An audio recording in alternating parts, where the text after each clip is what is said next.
Les larmes de la Vierge, l'épreuve de Maple Ridge. Le 14 juin 2023, dans la petite ville paisible de Maple Ridge, au cœur de l'Ohio, le soleil se levait doucement sur les toits encore humides de rosée. Les premières lueurs dorées caressaient les vitraux de l'église Saint-Gabriel, où régnait une odeur familière de cire fondue et de lys fané, vestige de la messe de la veille. À cette heure matinale, tout semblait d'une tranquillité bénie, comme suspendu entre la nuit et le jour. Dans la cour de l'église, Madame Hélène Torres, 74 ans, avançait lentement, un seau d'eau dans une main, un balai dans l'autre. Depuis plus de 20 ans, elle nettoyait chaque matin les dalles de pierre, murmurant des prières à la Vierge comme on parle à une vieille amie. « Bonjour, Sainte Mère », dit-elle doucement, effleurant son chapelet avant de commencer à balayer les feuilles tombées.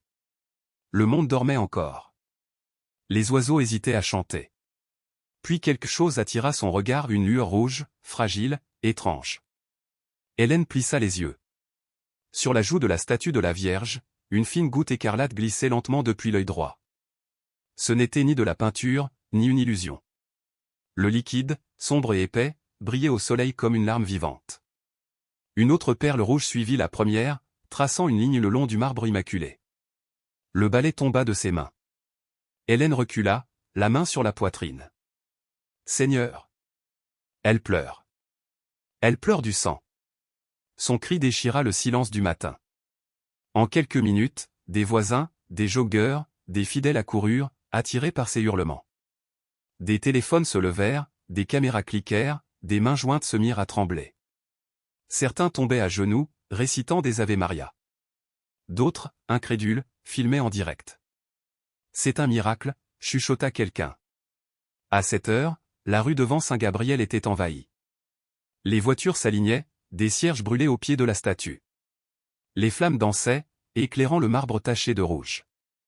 Un vieil homme priait en espagnol d'une voix tremblante. Une adolescente murmurait à son téléphone. La Vierge pleure, ici, en Ohio. Une mère, tenant la main de son enfant, sanglotait sans comprendre pourquoi. Depuis la fenêtre du presbytère, le père Joseph Bennett observait la foule grossir. Ce qu'il voyait ressemblait à un champ de bataille entre foi et peur. Des visages bouleversés, des âmes cherchant un signe, un sens. Hélène, recroquevillée sur les marches, tremblait sous une couverture. « Je l'ai vue bouger, père », balbutia-t-elle. Elle était vivante, juste un instant. En quelques heures, la nouvelle avait envahi tout Maple Ridge, la Vierge pleure du sang à Saint-Gabriel. Certains venaient avec des fleurs, d'autres avec des caméras. Les prières se mêlaient au débat.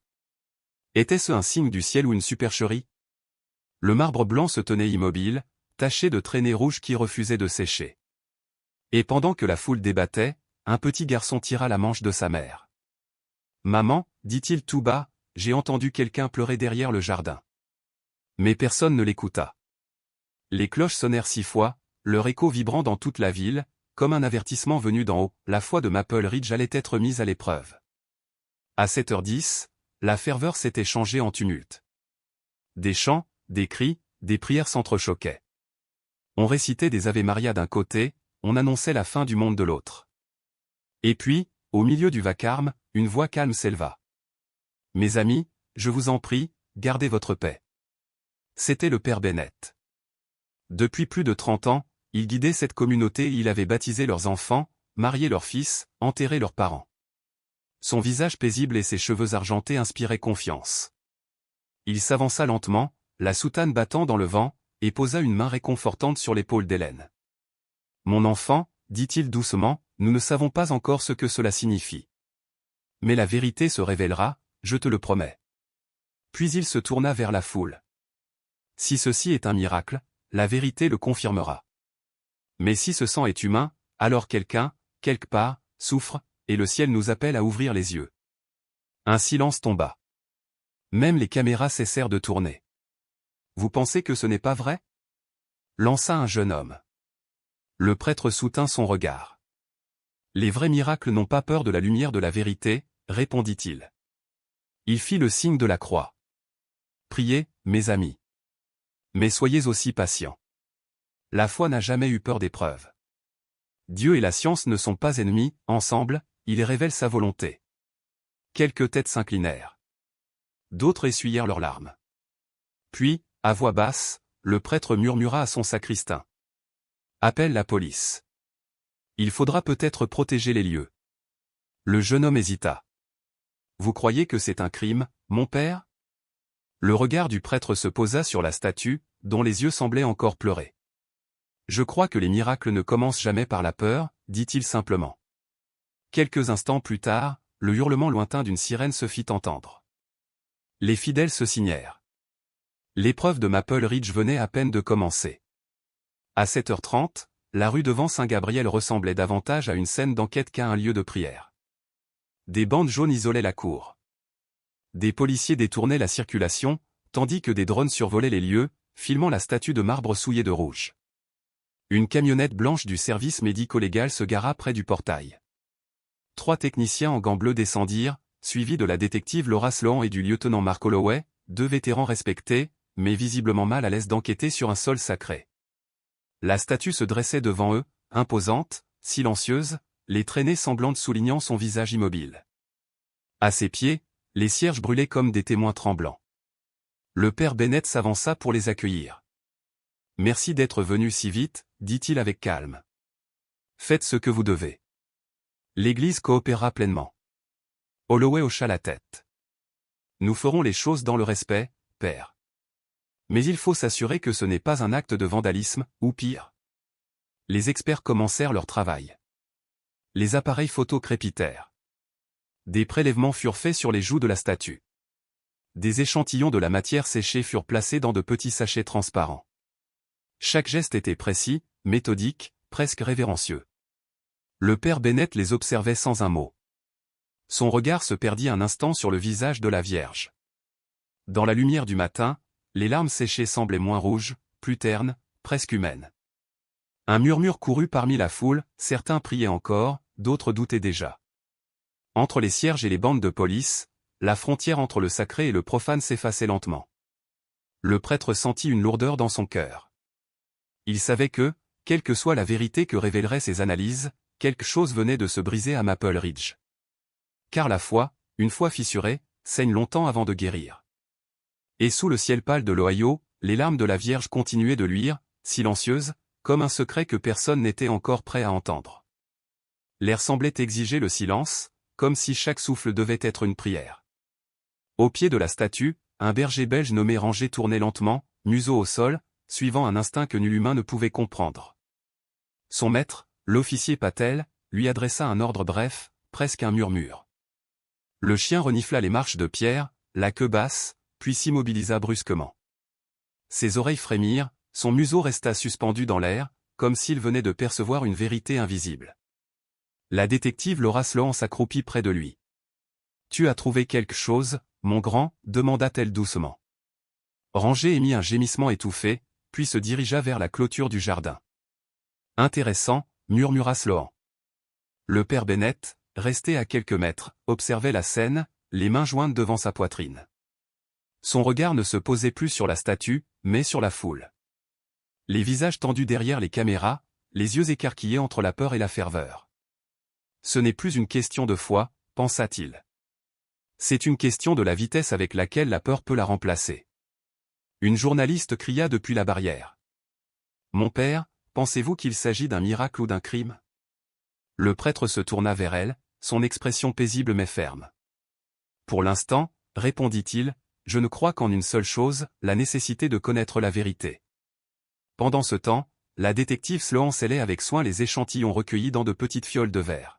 « Nous les aurons au laboratoire du comté avant midi, dit-elle à son collègue Holloway. Si c'est de la peinture, nous le saurons en quelques heures. Elle ne termina pas sa phrase. Holloway regarda la statue une dernière fois, mal à l'aise. J'en ai vu des affaires étranges, murmura-t-il, mais jamais une où Dieu semble figurer parmi les pièces à conviction. À 8 heures précises, les échantillons furent rangés, étiquetés et chargés dans le fourgon. Les officiers retirèrent la dernière bande de ruban de sécurité, isolant la statue derrière une clôture temporaire. Le père Bennett demeura immobile, tandis que le vent du matin balayait la cour, mêlant dans l'air des parfums de cire fondue et de fer rouillé. Plus loin, derrière les barrières, Hélène Torres s'était remise à prier. Sa voix tremblait. « Sainte Marie, Mère de Dieu, dites-nous ce que cela signifie. » Personne ne répondit. Seul le cliquetis du collier de rangée troubla le silence, un son fragile, comme si le ciel lui-même retenait son souffle. À la fin de la matinée, Saint-Gabriel-Parish était devenu deux mondes partageant une même cour. D'un côté, les fidèles, agenouillés sous le soleil de juin, récitaient leurs chapelets dont les perles brillaient comme des larmes de verre. Leurs prières montaient et redescendaient en vagues rythmiques. De l'autre côté, derrière les rubans jaunes, les sceptiques discutaient à voix basse, certains parlaient de vandalisme, d'autres d'une mise en scène médiatique. Dans le presbytère, la paix semblait factice. Sœur Anne McCarthy, la quarantaine, se tenait à la fenêtre. Habituellement, sa présence rassurait les adolescents de la paroisse, elle avait cette douceur calme qui apaisait les âmes agitées. Mais ce matin-là, ses doigts tremblaient en jouant avec la croix suspendue à son cou. « Seigneur, murmura-t-elle, si c'est un signe de toi, pourquoi apporte-t-il tant de confusion ?» Un coup discret retentit à la porte. Le père Bennett entra, le visage fatigué. « Anne, as-tu encore le registre de présence pour le catéchuménat et le groupe de prière ?»« Oui, père. Je comptais justement le vérifier. Certaines jeunes filles ne sont plus venues depuis plusieurs semaines. » Elle sortit un classeur bleu et le posa sur la table. Ensemble, ils tournèrent les pages, sous le bourdonnement monotone du ventilateur. Puis la main de sœur Anne s'arrêta. Une ligne avait été rayée, puis réécrite d'une écriture tremblante, Émilie Tran, dernière présence, 28 mai. Elle resta figée. Elle est absente depuis 2 semaines, dit-elle d'une voix basse. Et elle m'a toujours prévenu quand elle ne pouvait pas venir. Le père Bennett fronça les sourcils. Émilie? C'est la jeune femme des appartements de l'Industrial Park, non? Celle qui se préparait au baptême? Oui. Elle travaillait de nuit à l'usine d'emballage. Discrète, polie. Elle m'avait confié qu'elle aimait prier seule dans la cour, une fois tout le monde parti. Seule? Répéta le prêtre. Même en plein jour, c'est risqué. Ils se turent un long moment. En bas, la tension montait de nouveau. Un homme s'écria. On ne teste pas un miracle. C'est un sacrilège. Une femme lui répondit. La foi aveugle n'a rien de saint, c'est de la folie. Les voix s'entrechoquèrent, se répercutant contre les murs de pierre tandis que les caméras enregistraient tout. Le père Bennett referma doucement le classeur. Anne, je vais demander à la police de noter le nom d'Émilie. Si elle a vu quelque chose, cela pourrait aider. Peut-être que... Il s'interrompit. Sœur Anne hocha la tête, la gorge serrée. Elle se souvenait encore du rire léger d'Émilie, ce rire qui s'éteignait toujours trop vite, comme si elle craignait d'être entendue. Lorsque le prêtre quitta la pièce, Anne retourna à la fenêtre. Dehors, la lumière de l'après-midi glissait sur le visage de la statue, révélant les stries sombres qui refusaient de sécher. Certains y voyaient la sainteté, d'autres l'horreur. Entre les deux, sœur Anne murmura la seule certitude qui lui restait. Si le ciel nous parle, puissions-nous avoir le courage d'écouter. La nuit tomba sur un silence lourd. Les cierges déposés au pied de la statue s'étaient consumés jusqu'à ne laisser que des flaques de cire. Le ruban jaune claquait doucement sous le vent tiède. Le parfum d'encens flottait encore, persistant comme une mémoire sacrée. Dans le bureau de la paroisse, quelques lampes restaient allumées. Le père Bennett et la détective Sloan fixaient l'écran d'un ordinateur. Le curseur clignotait sur un message non lu, envoyé par le médecin légiste du comté. « On y va » demanda le prêtre d'une voix basse. Sloan ouvrit le courriel. Le rapport s'afficha, froid et clinique. Substance prélevée sur la surface de la statue, sang humain. Type A positif. Âge estimé de l'échantillon, moins de 48 heures. Présence de cellules épithéliales indiquant une origine humaine externe. Le père Bennett lut 2 fois sans bouger les lèvres. La détective poussa un soupir. Donc, ce n'est ni de la peinture, ni de la rouille, ni rien de naturel, conclut-elle. Il joignit lentement les mains. Alors la statue n'a pas pleuré d'elle-même. Non, dit Sloan. Quelqu'un l'a fait pleurer. Un silence épais s'installa. Le ventilateur grinça au plafond. Dehors, la circulation sur Main Street s'était éteinte depuis longtemps. Du sang aussi frais, murmura le prêtre, cela veut dire que la personne à qui il appartenait était encore en vie il y a moins de 2 jours. Nous lancerons les tests ADN dès demain matin, ajouta Sloan. Le père Bennett hocha la tête, la voix à peine audible. La Vierge ne pleure pas pour nous effrayer. Elle pleure quand nous ignorons les blessés. Sloan l'observa, incertaine, parlait-il avec la foi d'un homme d'église ou l'intuition d'un enquêteur? Père, si quelqu'un a été blessé ou pire cela pourrait être lié à votre paroisse. Il acquiesça lentement. Alors c'est notre devoir de le trouver, par la prière ou par la justice. Le message resta ouvert à l'écran, ces mots glacés projetant une lumière bleutée sur leur visage. Dehors, le vent s'éleva dans les arbres, soufflant par vagues régulières, presque comme une respiration. Mais pour le père Bennett, ce bruit ressemblait à des sanglots. À l'aube du 15 juin, l'église paraissait changer. Les murmures de dévotion, les foules, les caméras, tout avait disparu. Il ne restait qu'un silence dense, presque sacré. L'air du matin était humide, chargé du parfum du lilas et du métal. La détective Laura Sloan arriva avant le lever du soleil, un gobelet de café à la main. Son partenaire, le lieutenant Holloway, l'attendait près des voitures de patrouille. Les rayons pâles du jour naissant effleuraient la statue encore cerclée de rubans. Le visage de la Vierge, souillé de traces sombres, semblait à la fois pleurer et veiller. Autour d'eux, le monde s'éveillait lentement, le chant d'un merle, le crissement d'un pneu sur le gravier, la respiration d'un vent discret. Mais dans cette lumière fragile, quelque chose planait encore. Un poids. Une promesse. Ou peut-être une menace. Sloan jeta un regard vers l'église, vers cette croix dressée dans l'aube. Prions pour que la vérité parle vite, murmura-t-elle. Et quelque part, dans le murmure des feuilles, on aurait juré entendre une réponse à peine un souffle, comme si le ciel, encore une fois, retenait sa respiration. Quelques minutes plus tard, la camionnette blanche de la police scientifique revint sur les lieux. Les portières s'ouvrirent, laissant apparaître Rangé, le berger malinois belge, dressé pour la recherche de traces humaines. Le chien bondit sur le sol, les muscles tendus, les yeux brillants d'une vigilance presque surnaturelle. « Voyons ce que tu vas nous révéler », murmura l'inspectrice Sloan en lui attachant le harnais de pistage. Sur les marches de l'église, le père Bennett les attendait. Sa soutane se soulevait légèrement dans la brise du matin, et son visage portait les marques d'une nuit sans sommeil. « Merci d'être revenu si vite, dit-il d'une voix rauque. J'ai prié toute la nuit pour que la vérité se montre enfin aujourd'hui. » Holloway hocha la tête gravement. « Nous commencerons derrière la cour. » Le chien est entraîné à détecter les molécules de sang. Même plusieurs jours après, il peut encore les percevoir. Le jardin paroissial exhalait une odeur métallique, persistante, celle du fer, du sang séché, du mystère encore suspendu dans l'air. Rangé renifla à la base de la statue, sa queue raide comme une antenne, son museau vibrant au moindre souffle. Il fit 2 cercles rapides, puis s'immobilisa brusquement. Un grondement bas monta de sa gorge, un avertissement qui fit se tourner tous les policiers. « Il a trouvé quelque chose », dit Sloan. Le chien tira soudain sur la laisse, se dirigeant vers l'allée du jardin. Ses pas précis suivaient une piste invisible, longeant les plates-bandes, passant devant les bancs en bois, jusqu'à la haute clôture de planches qui délimitait la propriété. Le père Bennett suivait, à quelques mètres, son chapelet glissant entre ses doigts à mesure que son cœur battait plus fort. Rangé s'arrêta au pied de la clôture, son museau se colla au sol. L'herbier était aplati, et sur un des poteaux, une fine traînée brunâtre s'étirait, presque effacée par la rosée.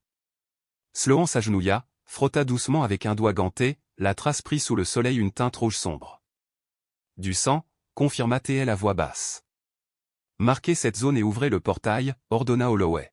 « Nous suivrons la piste. » De l'autre côté, s'étendait un terrain vague, autrefois destiné à devenir un parking pour la paroisse. Désormais, il n'était plus qu'un champ à moitié sauvage, envahi par des herbes hautes et des fleurs indociles. Rangé tira vers la gauche, son nez frôlant la terre. 2 fois, il s'arrêta, geignant doucement, puis il commença à gratter fébrilement une parcelle de sol fraîchement remuée. Le cœur de Sloan accéléra. Ici. Regardez la terre. Elle a été retournée récemment. Les agents se mirent à genoux, écartant les touffes d'herbes épaisses. Une odeur monta aussitôt, fade, métallique, implacable. Holloway parla d'une voix basse, presque respectueuse. « Apportez une pelle. » Ils creusèrent lentement, centimètre par centimètre. La terre cédait trop facilement, comme si quelqu'un avait travaillé à la hâte pour dissimuler quelque chose. Puis, soudain, un bruit sourd, la pelle heurta du plastique. Le bout d'un sac poubelle bleu apparut à travers la terre meuble. Un silence glacé s'abattit.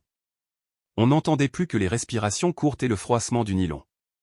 Le sac fut dégagé entièrement, il pesait lourd, très lourd. La ficelle qui le nouait était couverte de boue séchée. Ranger gémit et recula de quelques pas, comme s'il refusait d'aller plus loin. Sloan se pencha, détacha doucement le nœud pour entrevoir le contenu.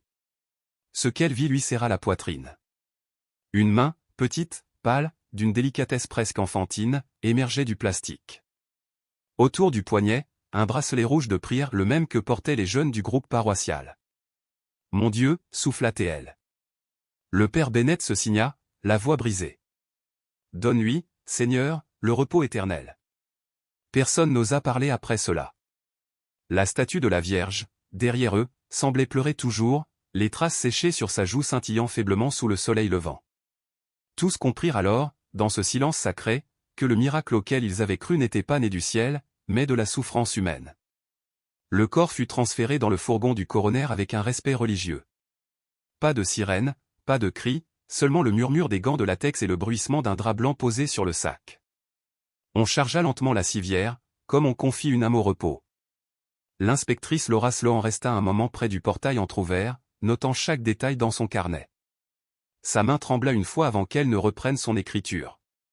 Femme, environ 25 ans.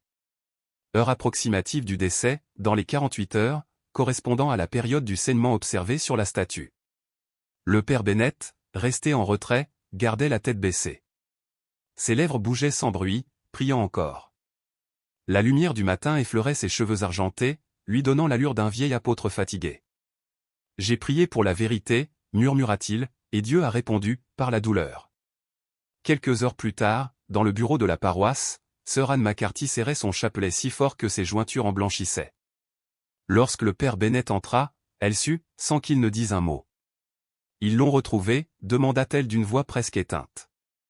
Le prêtre hocha lentement la tête. Une jeune femme, début de la vingtaine. Elle portait un bracelet rouge, comme ceux que vous distribuez aux jeunes. Les doigts de la religieuse se figèrent. Ces bracelets portent le blason de la paroisse. Il n'y en avait que 20.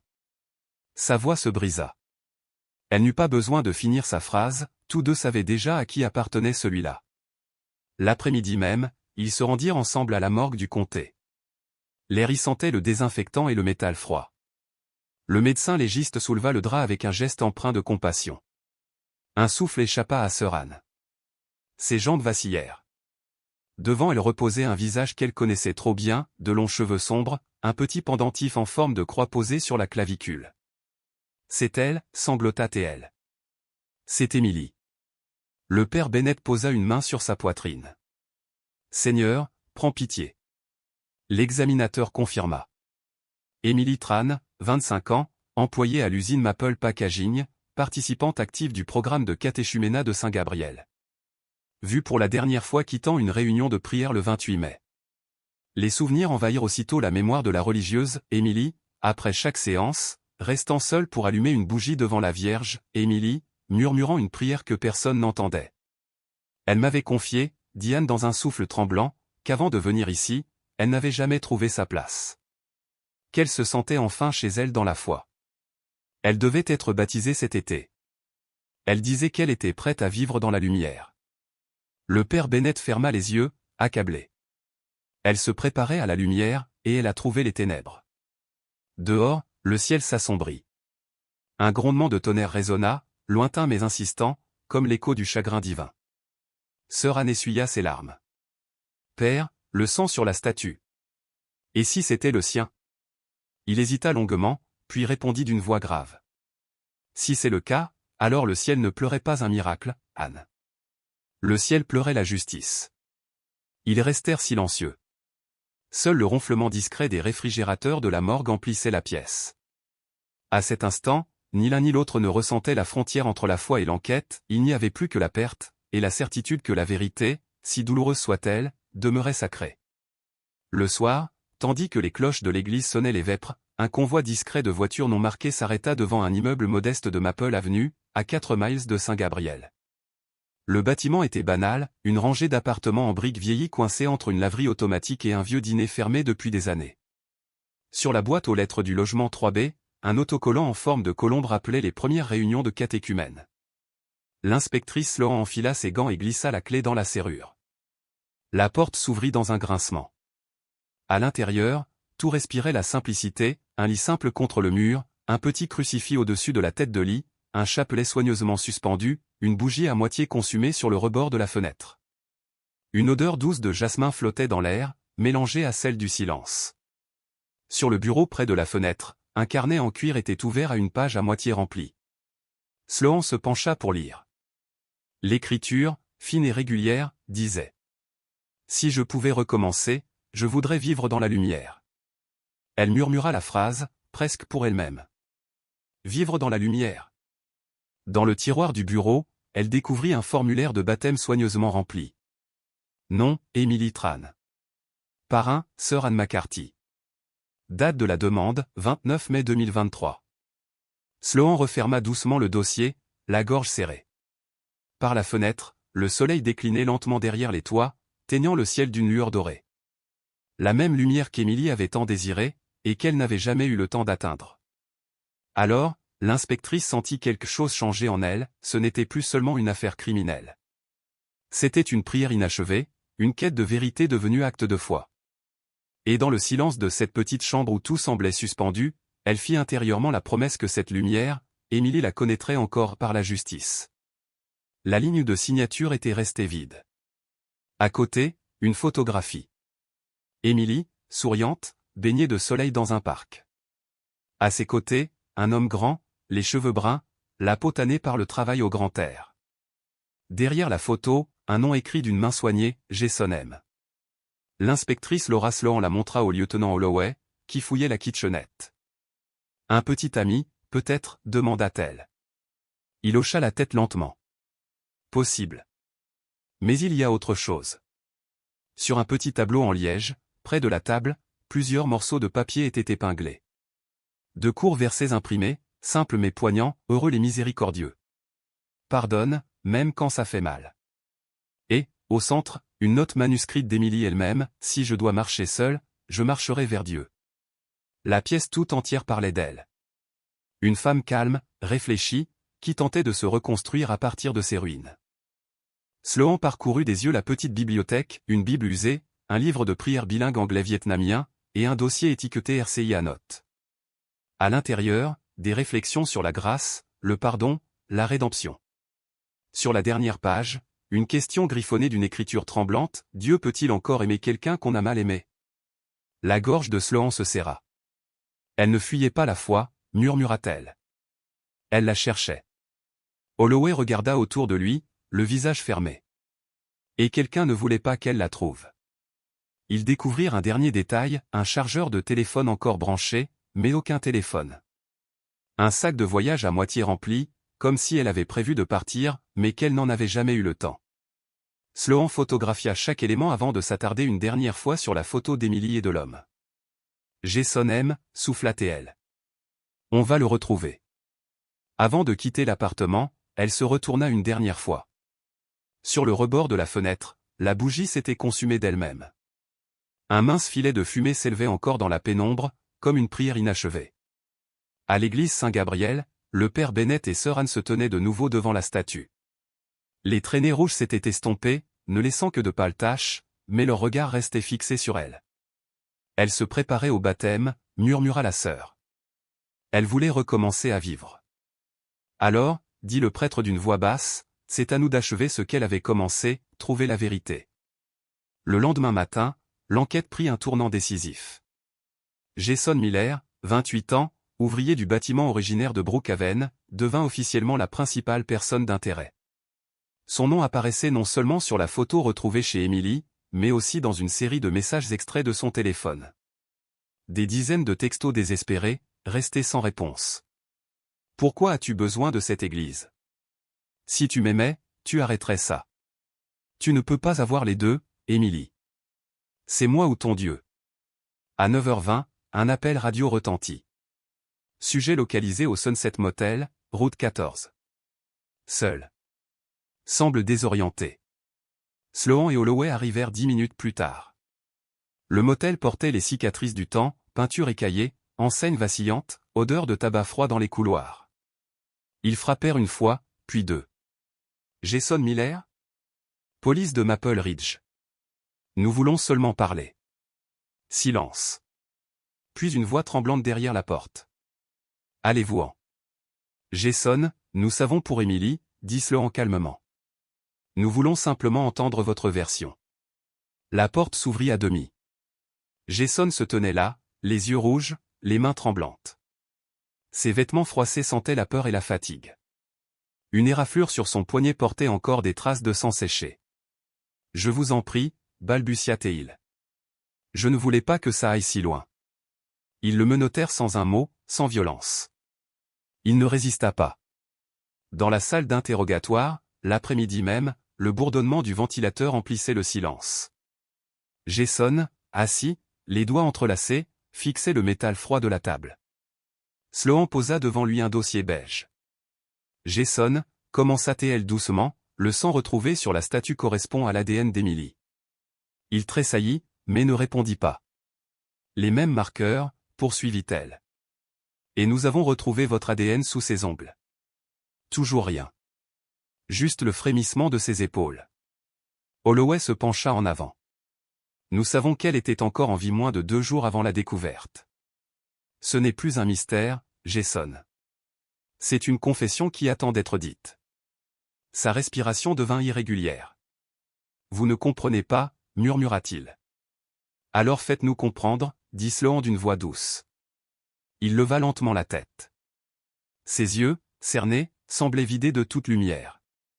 Je l'aimais, dit-il. Du moins, je croyais l'aimer. Racontez-nous, demanda Sloan. Il déglutit difficilement. Tout a commencé quand elle s'est mise à aller à l'église. Au début, ça ne me dérangeait pas. Elle disait que ça l'aidait. Mais ensuite, ce n'était plus suffisant. Elle parlait de baptême, de tout recommencer, de laisser derrière elle son ancienne vie. Et vous, vous vous êtes senti laissé pour compte, souffla Sloan. Il acquiesça. Elle disait qu'elle avait trouvé la paix. Qu'elle avait trouvé la lumière. Vous savez ce que ça m'a fait? Comme si elle me disait, je vais mourir pour aller dans un monde meilleur, sans toi. Un rire amer lui échappa. Je lui ai dit que Dieu n'existait pas. Que les gens inventent Dieu pour ne pas affronter leurs problèmes. Elle m'a répondu que j'avais tort. Qu'il l'avait changé. Qu'elle continuerait sans moi si je ne comprenais pas. Ses poings se serrèrent. Alors je suis allé chez elle. Je ne voulais pas lui faire de mal. Je voulais juste qu'elle m'écoute. Sloan resta silencieuse. Elle essayait de partir. Elle disait qu'elle ne pouvait plus vivre dans l'obscurité. Alors, je lui ai attrapé l'écharpe. Je lui ai dit que si elle partait, je la ferais rester. Et puis, elle a cessé de respirer. Un silence étouffant tomba sur la pièce. Le tic-tac de l'horloge résonna comme un battement de cœur. J'ai paniqué, continua-t-il. J'ai voulu faire croire qu'elle s'était enfuie. Je l'ai enveloppée, je l'ai transportée, à l'église. Ce lieu qu'elle aimait plus que moi. Sa voix se brisa. Cette statue me regardait. Toujours, elle me jugeait. Je la détestais. Je la détestais, elle, et son Dieu. Alors? Il trembla. Sloan s'approcha. Alors quoi, Jason? Les mots sortirent comme une malédiction. J'ai pris son sang. Je l'ai étalé sur les yeux de la statue. Je voulais qu'ils voient tous leur miracle. Que leur foi s'effondre comme la mienne. La salle se figea. Holloway expira lentement, secouant la tête. Ce n'était donc pas seulement de la vengeance contre elle, dit Sloan d'une voix mesurée. C'était une vengeance contre la croyance elle-même. Jason hocha la tête, brisé. Si Dieu existait, il ne l'aurait pas laissé me choisir, lui, plutôt que moi. Sloan referma le dossier. Ou peut-être que si, répondit-elle doucement. Parce qu'elle a choisi l'amour plutôt que la peur. Il la fixa, perdu, les yeux embués. Elle devait être à moi, murmura-t-il. Derrière la vitre sans teint, le père Bennett, invité à assister à l'interrogatoire, ferma les yeux. Sa voix fut à peine un souffle. Elle n'a jamais appartenu à personne. Elle appartenait à Dieu, et à la vérité. Au coucher du soleil, Jason signa la confession écrite. Avant qu'on l'emmène, il posa une dernière question. Croyez-vous que Dieu me pardonnera? Sloan ne répondit pas. Mais à travers la vitre, elle aperçut le père Bennett incliner lentement la tête. « Le pardon, dit-il d'une voix grave, et pour ceux qui reconnaissent en avoir besoin. Mais avant vient la justice. » Lorsque Jason fut conduit dans le couloir, la lumière du soir filtra à travers la croix suspendue au bout du passage. Son ombre s'allongea derrière lui, immense, comme le poids de tout ce qu'il avait fait. La nouvelle se répandit dans Maple Ridge plus vite que le vent d'automne. Les habitants, pétrifiés, se réunissaient devant l'église, priant à voix basse, certains pour Emily, d'autres pour celui qui l'avait détruite, tous pour comprendre comment la foi pouvait survivre à une telle noirceur. Le père Bennett, dans le silence de la nef, alluma une nouvelle bougie. Sa flamme vacillante projeta sur la statue des reflets d'or et de cendre. Il murmura une prière pour Emily, pour Jason, et pour tous ceux qui cherchent la lumière dans l'ombre. Et quand la cire commença à couler lentement sur le marbre, il comprit, même les flammes les plus faibles pouvaient encore éclairer les ténèbres, si quelqu'un avait le courage de les protéger. L'arme de lumière. À la tombée du soir, chaque station locale diffusait le même titre tragique. Un suspect avoue le meurtre d'une catéchumène. La victime s'appelait Emily Tran. La ville qui, quelques jours plus tôt, s'était rassemblée pour contempler un miracle, se réunissait désormais pour pleurer. Dans la cour de l'église Saint-Gabriel, les bougies revinrent, non plus comme des symboles d'émerveillement, mais comme des flambeaux de deuil. Les fidèles arrivaient en silence, certains les larmes aux yeux, d'autres le visage figé d'incrédulité. Cette fois, nul ne portait de caméra, seulement des fleurs, des prières et une honte muette d'avoir douté.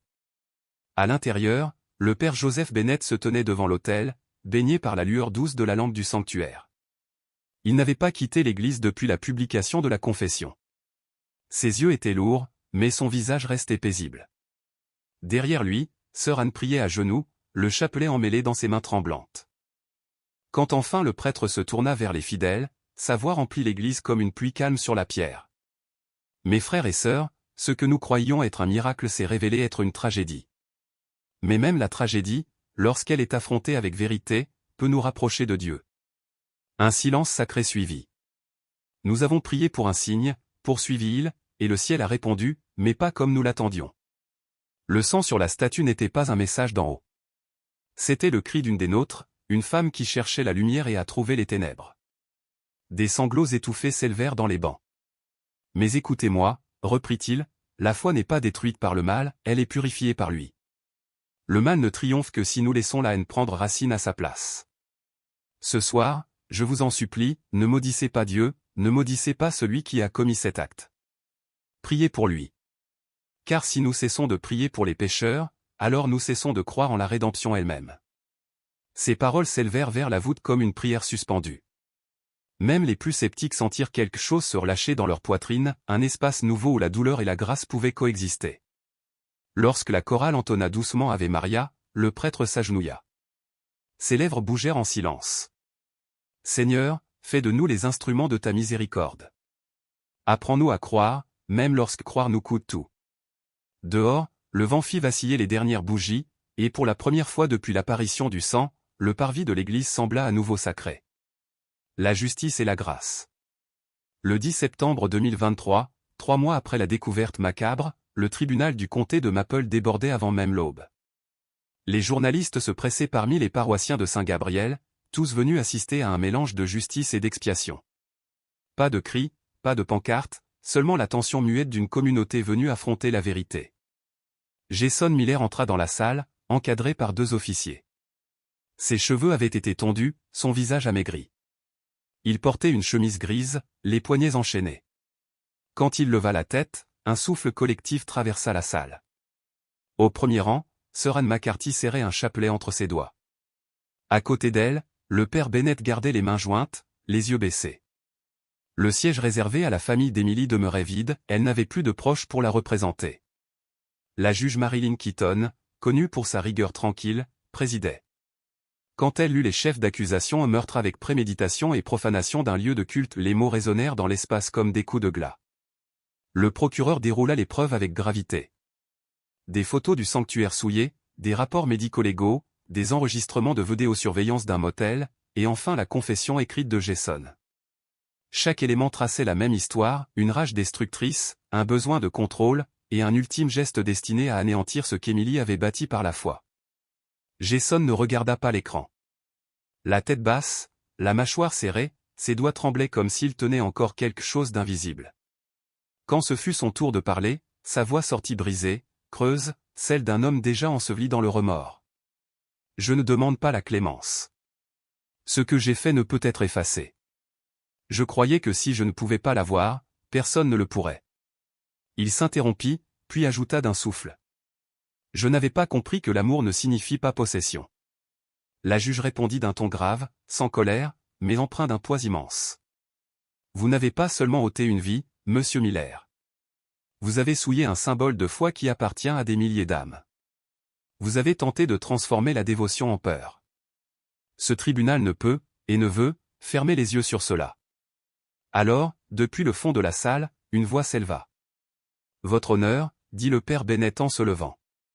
Au nom de cette paroisse, je ne demande qu'une chose, qu'il vive assez longtemps pour comprendre la grâce. Que la justice soit ferme, mais que la porte de la rédemption demeure ouverte. La juge le fixa longuement, puis hocha la tête. C'est noté, mon père. Le verdict fut rendu, prison à vie, sans possibilité de libération conditionnelle. Aucune clameur, aucun murmure. Seulement le froissement des manteaux alors que les gens se levaient pour partir. Jason se tourna vers le prêtre, murmura à peine. Dieu pourra-t-il jamais me pardonner? Le père Bennett répondit calmement, d'une voix empreinte de tristesse. Le pardon ne s'obtient pas, Jason. Il s'accueille. Mais avant cela, tu dois te pardonner d'avoir voulu détruire ce que tu ne pouvais maîtriser. Alors qu'on l'emmenait, Jason s'arrêta sous le crucifix au-dessus de la porte du tribunal. Le soleil du matin frappa le métal, projetant une lueur vive sur son visage brève, aveuglante, puis disparut. Dehors, sœur Anne pleurait dans ses mains. C'est fini, murmura-t-elle. Le prêtre secoua la tête. Non, le procès est fini. La guérison, elle, ne fait que commencer. L'héritage d'Émilie. 3 mois plus tard, un dimanche soir frais, la paroisse Saint-Gabriel baignait encore une fois dans la lumière des bougies. Mais cette fois, il n'y avait ni caméra, ni foule criant au miracle. Seulement des chants doux, le bruissement de centaines de pas et le souffle d'une communauté réunie sous le même toit. Unis non plus par l'émerveillement, mais par le souvenir. La statue de la Vierge Marie avait été soigneusement nettoyée, bien que de fines traces rouges subsistent dans les pores du marbre. Le père Bennett avait refusé de la remplacer. Cette marque, expliqua-t-il, n'est pas une souillure. C'est un rappel.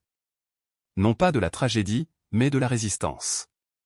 Au-dessus de l'autel, un grand drap blanc portait une inscription simple.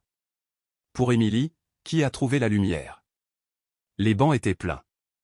Les enfants gigotaient, les vieilles femmes serraient leurs chapelets, et des hommes qui n'avaient pas mis les pieds dans une église depuis des années restaient debout, chapeau à la main. Au premier rang, sœur Anne avait déposé un petit cadre photo, Émilie, souriante, radieuse. La même image retrouvée dans son appartement. Quand le père Bennett monta en chair, le silence retomba aussitôt. Sa voix, basse et chaleureuse, se répandit sous la nef illuminée. Mes chers frères et sœurs, ce soir, nous ne venons pas demander pourquoi le mal existe. Nous venons nous rappeler qu'au cœur même de son ombre, l'amour refuse de mourir. Il se tourna vers la statue, celle-là même qui avait jadis effrayé la ville. L'histoire d'Émilie ne s'est pas arrêtée avec sa mort. Sa foi n'a pas disparu sous les mensonges. Car la foi, mes amis, n'est pas faite de marbre ni de miracles. Elle est faite d'êtres humains qui choisissent encore la lumière, même lorsque les ténèbres veulent les engloutir. Une jeune choriste éclata en sanglots silencieux. Oui, reprit le prêtre d'un ton plus doux, les actes de Jason Miller ont causé de la douleur. Mais ce qu'il voulait détruire est devenu ce qui nous a rendus plus forts. Le mal cherchait à diviser cette paroisse, il a révélé, au contraire, la miséricorde qui nous unit. Puis il leva les yeux vers la foule. Alors ce soir, je ne vous demande qu'une chose, priez pour l'âme d'Émilie, et pour celle de Jason aussi. Car le pardon n'est pas une faiblesse, c'est le courage de croire que même les plus perdus peuvent se relever. La chorale reprit Ave Maria, les voix tremblantes mais magnifiques. Des bougies furent allumées, se passant de main en main jusqu'à ce que toute l'église resplendisse comme une aube naissante, perçant la nuit du chagrin.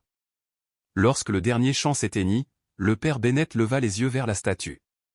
La lueur des cierges faisait scintiller la pierre, et la légère décoloration près des yeux de la Vierge sembla briller de nouveau non plus comme du sang, mais comme des larmes de lumière.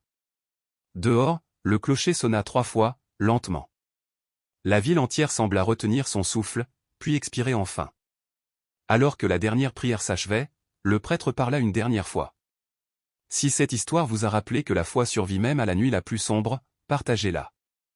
Montrez au monde que les miracles existent encore non pas dans la pierre ni dans le sang, mais dans les cœurs qui refusent d'abandonner la grâce.